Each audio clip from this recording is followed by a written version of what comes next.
a ruckus over there and looking up and saying, well, I wish I could go over there and see what's happening, and someone's going to get knocked out, there's a big all-in.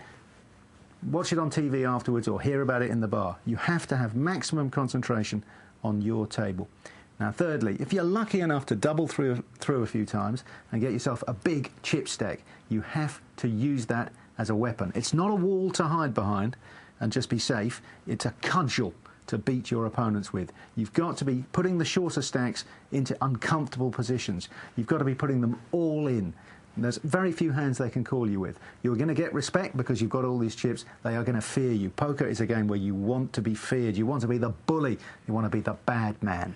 Lastly, it's about maximising your winnings. You don't want to overbet the pot. If you are lucky enough to flop a full house or a flush, don't shovel too much money in there. You're not going to have many opportunities to make a lot of chips, so when you see one, you've got to put in what we call value bets. You want people to be calling you in these golden moments when you know you're well nigh unbeatable. Great, well, let's look at an example from the World Speed Poker Open. 4 players around the table, each with only 15 seconds to act, and Carlo Citroni folds under the gun. So we're round to Bolstad, who folds on the button. And Dave Colclough in the small blind, 10 total. He raises it up to 10,000 with the ace-king suited. Now, he's made that tempting enough for Chesa to call from the big blind with his ace-7. Now, an ace would be an excellent card, and there it is, ace-king for Dave Colclough. Now, he should really put the brakes on here. He doesn't want to overbet it and scare off the plump rabbit he's got in his sights.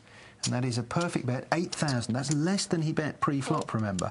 So hopefully Chesa will interpret this as weakness, and indeed he does make the call. 4. The 4 there makes no difference to anyone's hand. Dave bets out. Again, it's quite modest compared to the size of the pot, 18,000. Now, Chesa will have observed the weakness Dave showed with a smaller bet on the flop than the one he made pre-flop. He may put him on any pair except an ace. He'll think his ace is good. The time pressure is there, and it makes him call. And that is another 2. Another 2.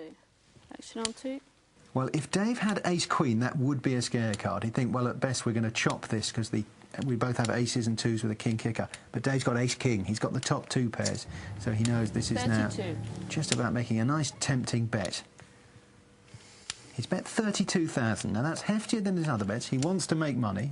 He obviously wants to convert this hand into chips. But again, if he'd bet 100,000, Chesa couldn't fall. That was perfect betting by Dave Colclough. He chose just the right amount. Any more, and his opponent would have folded. Any less, and the guy might have thought he was slow playing it.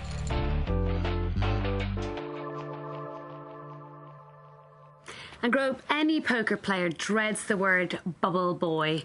Can you explain just exactly what that means? Yes, if you're in a tournament where the top 6 players at the end of it get paid and you finish 7th, you're on the bubble. That means you're just outside the money, and it's the worst thing to be in poker.